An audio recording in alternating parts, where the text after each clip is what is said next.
नमस्ते। Law series में आप सभी का स्वागत है।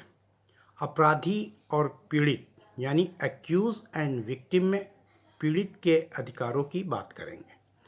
भारतीय दंड संहिता या किसी अन्य विधि में वर्णित अपराधों को जो व्यक्ति करता है वो अपराधी और जिस व्यक्ति के साथ अपराध होता है वो पीड़ित कहलाता है।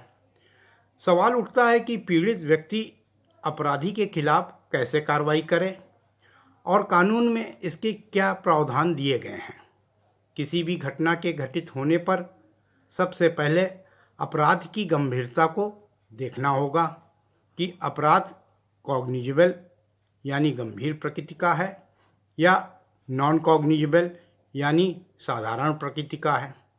अपराध की परिभाषा सीआरपीसी के सेक्शन 2N में तथा कॉग्निजेबल की सेक्शन 2C में और नॉन कॉग्निजेबल की सेक्शन 2L में और विक्टिम की सेक्शन 2WA में दी गई है। सीआरपीसी के फर्स्ट शेड्यूल के कॉलम 4 में दिया गया है कि कौन सा अपराध कॉग्निजेबल है और कौन सा नॉन कॉग्निजेबल। अपराध होने के बाद पीड़ित व्यक्ति संबंधित थाने में जिसकी सीमा के अंतर्गत घटना घटित हुई है अपनी शिकायत लिखित या मौखिक रूप से दर्ज करा सकता है। यदि अपराध कॉग्निजेबल है तो एफआईआर यानी प्रथम सूचना रिपोर्ट सीआरपीसी के सेक्शन 154 के अंतर्गत दर्ज होगी और मामले की विवेचना तत्काल शुरू की जाएगी।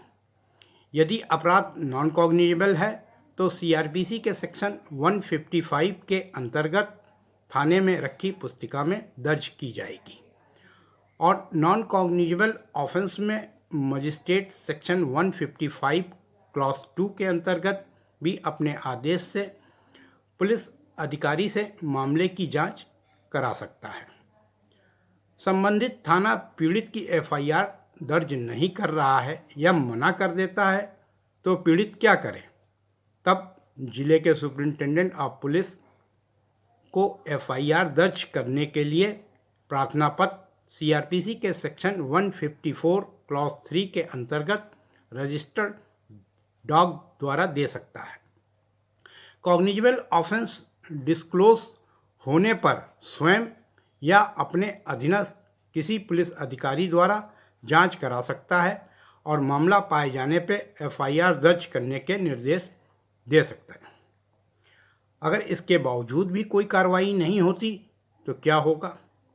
पीड़ित सीआरपीसी के सेक्शन 156 क्लॉज 3 के अंतर्गत संबंधित मजिस्ट्रेट के समक्ष एफआईआर दर्ज करने के लिए प्रार्थना पत्र दाखिल कर सकता है जिस पर संबंधित थाने को विवेचना कर एफआईआर दर्ज करने के आदेश न्यायालय द्वारा दिए जा सकते हैं। अगर 156 क्लॉज 3 की एप्लीकेशन भी खारिज हो जाए तो क्या होगा? क्या पीड़ित के सभी विधिक अधिकार समाप्त हो जाएंगे? हम कह सकते हैं जी नहीं। अभी भी पीड़ित व्यक्ति सीआरपीसी के सेक्शन 2D के अंतर्गत सक्षम न्यायालय में आरोपी के खिलाफ परिवाद यानी कंप्लेंट दाखिल कर सकता है और मजिस्ट्रेट कंप्लेंट के आधार पर सेक्शन 200 के अंतर्गत परिवादी यानी कंप्लेनेंट का और सेक्शन 202 के अंतर्गत गवाहों यानी विटनेसेस के बयान दर्ज कर यदि प्रथम दृष्टया मामला बनता है तो आरोपी को कोर्ट में हाजिर होने के लिए समनिंग ऑर्डर पारित कर सकते हैं। अगर पीड़ित व्यक्ति की कहीं भी सुनवाई नहीं हो रही है तो राज्य सरकार को भी प्रार्थना पत्र देकर न्याय की गुहार की जा सकती है।